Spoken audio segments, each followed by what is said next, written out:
Okay, remember that they're changing my voice. This video is about Ezekiel 15. Jerusalem as a useless vine. The word of the Lord came to me, Son of man, how is the wood of a vine different from that of a branch, from any of the trees in the forest? Is wood ever taken from it to make anything useful? Do they make pegs from it to hang things on? And after it is thrown on the fire as fuel, and the fire burns both ends and chars the middle, is it useful for anything? If it was not useful for anything when it was whole, how much less can it be made into something useful when the fire has burned and it is charred? Therefore this is what the sovereign Lord says. As I have given the wood of the vine among the trees of the forest as fuel for the fire, so will I treat the people living in Jerusalem. I will set my face against them. Although they have come out of the fire will yet consume them. And when I set my face against them, you will know that I am the Lord.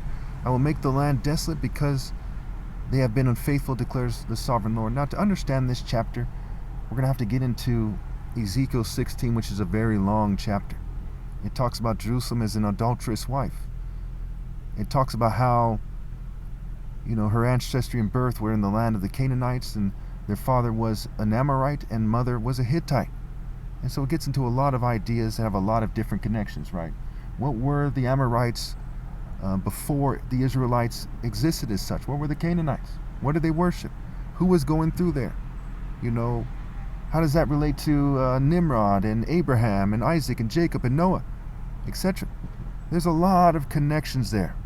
So when we're talking about what exactly is meant by the useless vine, well, we know it connects to the true vine, the parable of the true vine in John 15. I am the true vine and my Father is the gardener. We know it connects to Luke 23, right? When this is what happens when the vine is green, what will happen when it's dry and wither?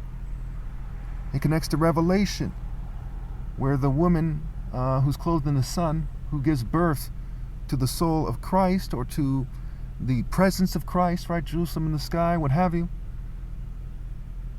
that she's given the wings of an eagle.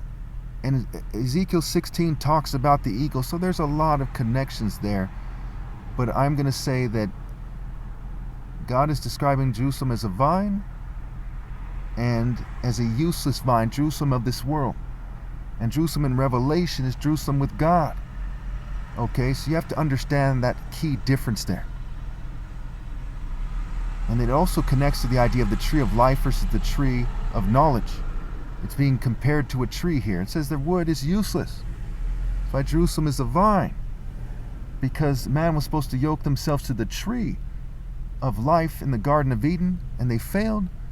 And it ends up being, we end up on a planet where Jerusalem in the spiritual realm is supposed to guide people. And instead, people are conveying a false message, a worldly message, a flesh-based message, a Pharisee, Luciferian, false message. And that's key in understanding what is meant by Jerusalem as a useless vine.